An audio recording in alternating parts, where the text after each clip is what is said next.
Okay, welcome to a quick tutorial on using the quick selection tool and a quick mask to make a selection of an object or an image or anything you're using in Photoshop.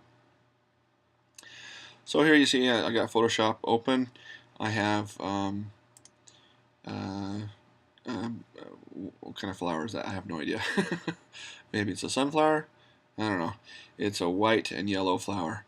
What we're going to do is let's make a selection around all the petals and change their color to a purple or something. So the first thing we need to do is get a base selection or start our selection. And the method that I'm going to teach you today is using the quick selection tool. So if we come over here, uh, third one down is called the quick selection tool, or W on the keyboard. And if I come over, let's see, I don't have my layer highlighted. There we go. Makes my layers highlighted. If I come over here, you'll see that I have a round circle with a plus in the middle of it, and it's basically a brush that is adding to my selection as I use it. And just like all brushes in Photoshop, you can change the size of your brush, the diameter of your brush, with the bracket keys. So I'll start off with something about like that, and I'm going to click anywhere in the white here, click and drag. I'm going to click and hold and drag, and I'm just going to make a circle around this, and then I'm going to let go. And you'll see that Photoshop does a pretty good job of noticing what color that my brush is on as I'm moving around and holding down, and it tries to grab every adjacent pixel that is close to that color, and it does a pretty good job of grabbing all the petals. You'll see that there's a petal here in the background we didn't get, one in the background here, and obviously our yellow. We don't want our yellow to be selected, we want that to stay yellow. Let's just, for purposes of this tutorial, we'll pretend that we don't want that selected. So while I'm in quick selection tool, I'm going to just keep using this tool, but I'm going to hold down the Alt key. If I hold down the Alt key, that plus turns into a minus. And when I click now, I am deselecting from my art. So now I have a pretty good selection around this on this flower. All these marching ants indicate that that is what's selected, and so those are the pixels that I can change, modify, do whatever I want to do with them, with whatever Photoshop will let me do with them. So now I want to refine that selection, and the method I'm going to teach you today on how to refine that selection is using a quick mask. There are two ways to get into your quick mask mode, and that's one over here, this button right behind your foreground and background colors. There's a button that looks kind of like a screen with a little dotted circle in it. If I click that, I can enter quick mask mode, or I can also just use the Q key. So Q for quick mask. Now as I enter that mode, you'll see that part of my screen turns a pinkish red, and that pinkish red indicates everything that's deselected. So those are the pixels that are not selected. All of the transparent pixels are the pixels that are selected. So I want to change tools so I can work in the quick mask mode, and that tool that I want to use is the brush tool, or just clicking B on your keyboard will bring up that tool. And you'll see that I have a little teeny brush, so I'm going to use the bracket tool, or bracket keys, to make that a little bit bigger. And now I can literally paint my selection. And depending on which color you have selected, whether it's white or black, will be whether you are adding or subtracting to your selection.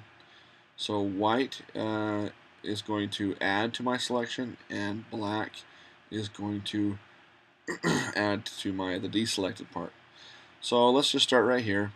I'm gonna hit Command plus a couple times and zoom in a little bit. I'm gonna hold down the space bar, which gives me my little hand. I can then click and grab, kind of center that where I want it, and then let go of the space bar, and then I'm back to my brush. So whenever you clicking the space bar in Illustrator or in Photoshop will grab you that give you your hand. You can move stuff around and let go of the mouse, let go of the space bar, and you're back to your tools. That's kind of nice.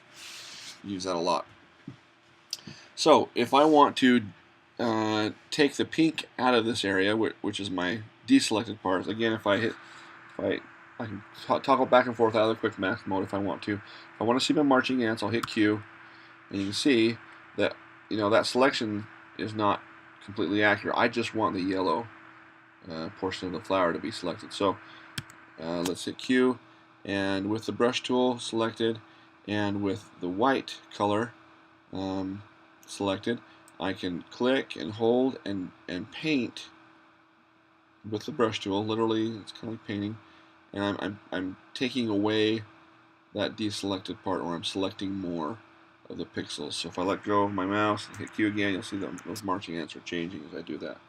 So because I'm so close here, I'm gonna use the left bracket tool or key and make this a little bit smaller so I can kind of fit into these contours a little bit better. Come over here. I'm just clicking and dragging, and then let go. Click, drag, let go. Click, drag, let go.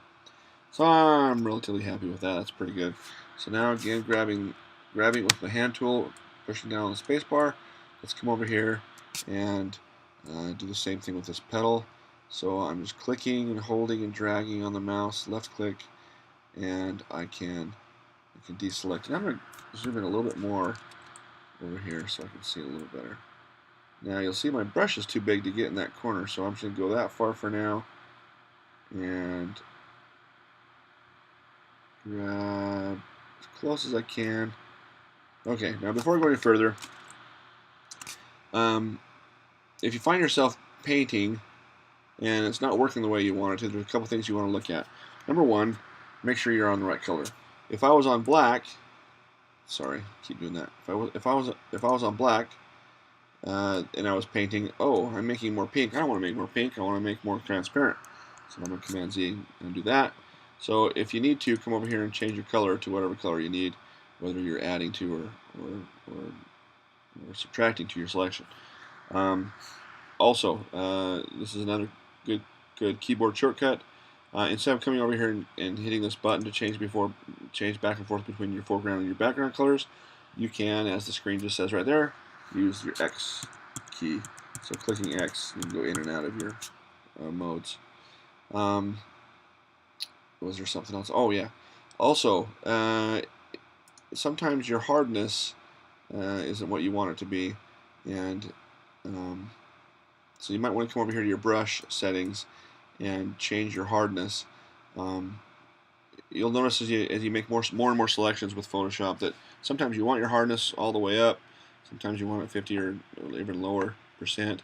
Well, let's show you what 20% does. So if I have it at 20%, when I come over here and let's change my color back to black, and if I come over here and color, you'll see how the edges of my color are blurred. They're not hard, they're soft. And what that'll do is that'll actually give you a little bit of your selection will be not hard. It'll give you a smoother transition between your selection. Sometimes you want that, sometimes you don't. I'm going to Control Z and undo what I just did. And I'm going to go back into white foreground color mode, and I'm going to continue with my selection up here. So I'm going to make my brush smaller using the left bracket tool or key. Oh, a little too far there, so I'm going to have to come back and which is actually a good thing. I'll show you how to do that. So I'll hit X, come back here and paint a little bit more because I went too far on that selection. Okay, that's pretty good. I'm not going to make it perfect this tutorial. Let's go through and kind of do a quick one. Okay, here's another part that I want to grab. So, wrong color. So oh, you know what? And I want to change my hardness back to 100%. I think up here was all right. In fact, I could keep it that is soft, but it'll just too hard for now. So I can use a little bit bigger brush. So I'm gonna go a little bit bigger, and I'm gonna come in here.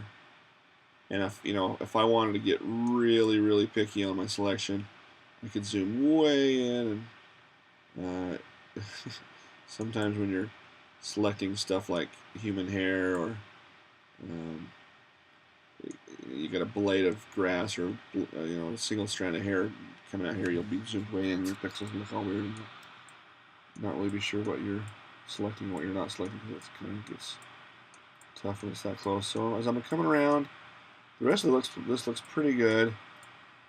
Well, we got some stuff up here, so I'm gonna change my color to black and subtract from my selection up here. I can't get too close there, so I'll have to do them smaller, go big just to get all this stuff real quick. Go back smaller,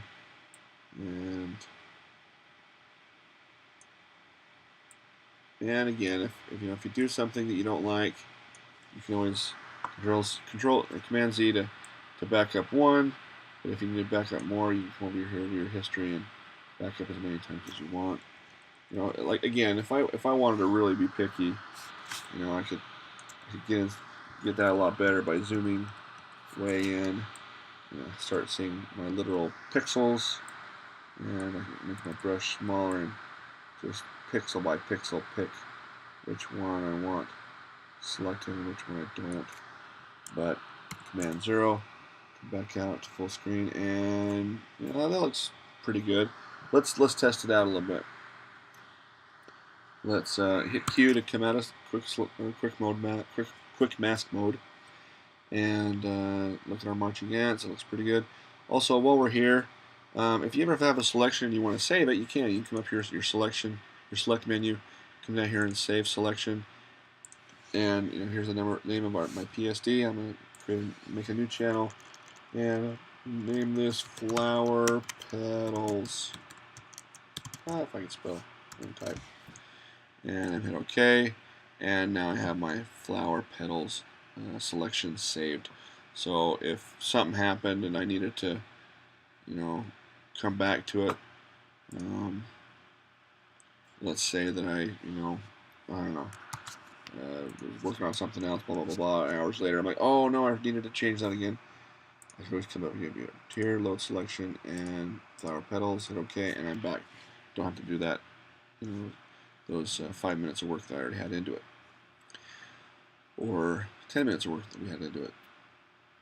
Okay, so I have my selection made. Now I want to, let's just create a new adjustment layer and change the color. So I'll come over here to my new adjustment layer, new layers button, and I'll select hue and saturation. You can also come up here to the layer, new adjustment layer, hue and saturation. It does the same thing. And I'll just leave it named hue and saturation. You'll see it ties hue and saturation adjustment layer on top of here. Now the good thing about this is we're actually going to change this layer, and our original layer stays unchanged. The pixels do not get harmed. So if we ever want to undo it, we can. We have that original still available. So if I come up here, click colorize, and I move these around, you'll see that the petals of my flower are indeed changing. I can make them dark. Go, I think we were looking at a purple or something. I don't know. So, and you'll see that everything around it that's not selected, none of that is getting changed. Only our selection is being changed. So we just turned a white flower into a purple flower. Hope that helps. Thanks.